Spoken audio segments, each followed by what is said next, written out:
Boa noite, pessoal.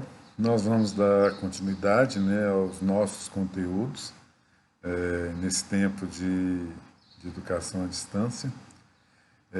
E a gente viu na Lei 8.080 e na 8.142 que existem alguns instrumentos de gestão que são muito importantes, que são necessários para que os repasses econômicos, né, financeiros aconteçam. Dentre eles, nós temos o Plano Municipal de Saúde.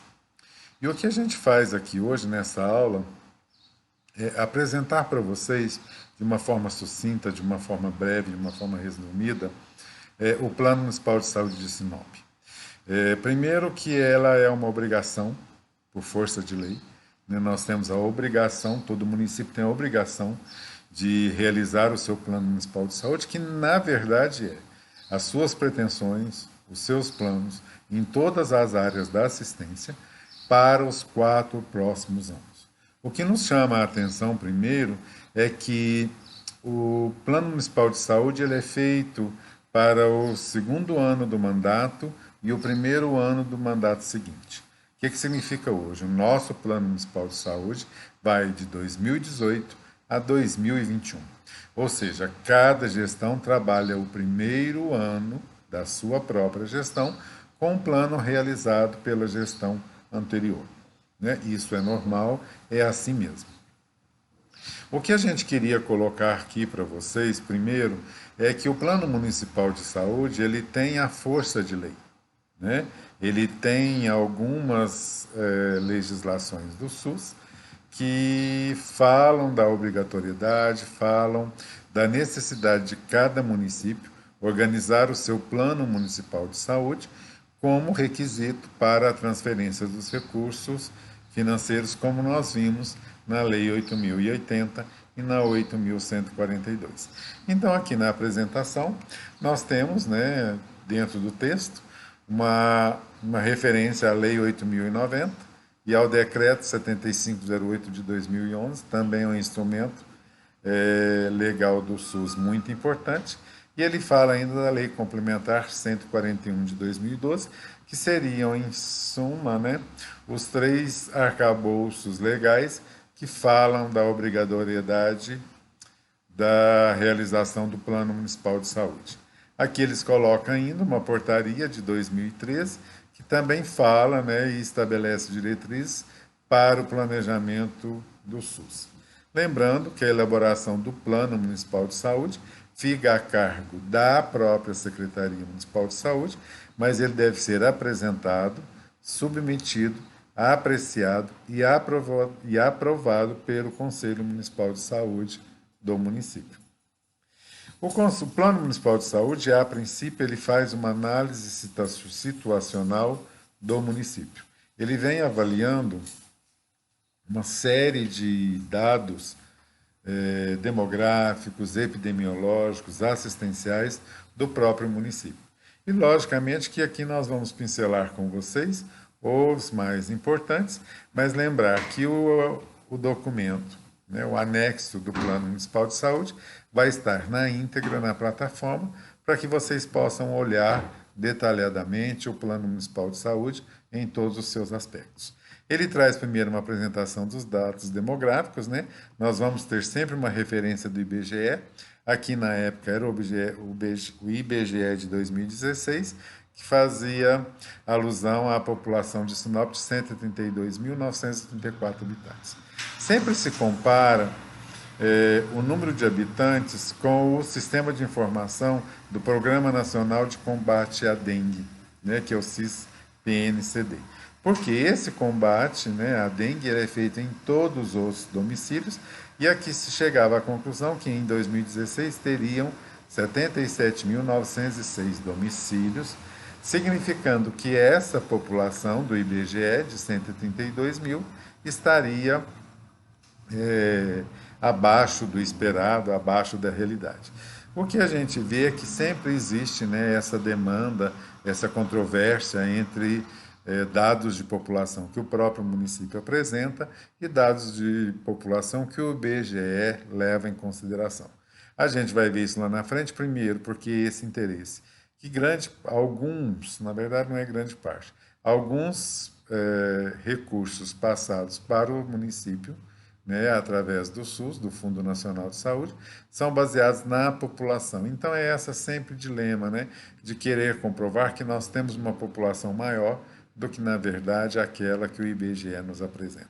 Mas fato é que aqui a gente tem essa esses dados do IBGE, e a gente pode notar, né, que existe uma divergência muito grande no número de domicílios que o IBGE e o Sistema Municipal de Programa Nacional de Combate à Dengue apresentam. A gente traz aqui logo em seguida uma apresentação da população distribuída por faixa etária. O que a gente pode observar e chama a atenção, e vocês vão ver isso muito em saúde, que é a transição demográfica. Né? O município de Sinop, como todos os municípios brasileiros e como o Brasil de uma forma geral, aí encontra-se na transição demográfica. O que significa isso? Nós estamos tendo uma inversão da pirâmide de idade. Até certo tempo, as populações jovens eram majoritárias. E hoje nós estamos naquele período de transferência, de transição, onde a população adulta jovem e a população idosa começa a ser superior.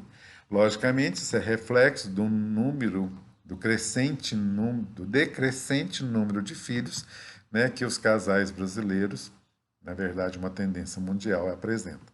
Então, quando a gente pega a pirâmide de faixa etária, a gente vê isso, né? A gente começa a ter uma inversão. Antigamente, nós vimos que as populações jovens era a grande maioria da população, e hoje a gente está caminhando para termos, num futuro breve, uma população de idosos muito maior. O que é consequência disso? A diminuição da taxa de fertilidade e, logicamente, o aumento da expectativa de vida. Hoje o brasileiro vive mais do que vivia há pouco tempo atrás e, logicamente, o número de filhos por família diminuiu consideravelmente. Então, essa é a famosa inversão da pirâmide etária. Em um determinado momento, nós vamos estar com essa pirâmide invertida. Nós vamos ter a maioria da população nas faixas etárias superiores e, na verdade, uma população jovem e de adultos jovens minoritária. Por isso que é importante pensar, né, que existe a necessidade de termos profissionais em saúde especializados na questão da saúde do idoso. Aqui a gente vem, né, ele estima para Sinop uma população de 132 mil, e na verdade hoje ela está em torno de 140 mil reais, os últimos dados do IBGE.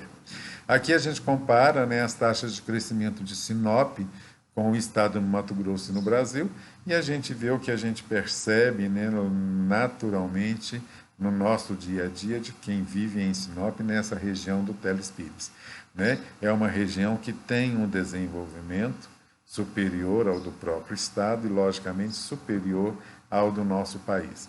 Nós estamos numa ilha de desenvolvimento, eu falo que às vezes, né, vocês naturais aqui dessa região não têm a verdadeira reflexo, né, da verdadeira importância dessa região dentro do contexto nacional. Nós, quando estávamos morando em Minas, né, comumente a gente via, né, Sinop, Sorriso, Lucas do Rio Verde aparecendo no contexto nacional dos telejornais lá. Mas, na verdade, eram sempre entrevistas, chamadas vindas do campo. Então, a gente não tinha noção do desenvolvimento da cidade.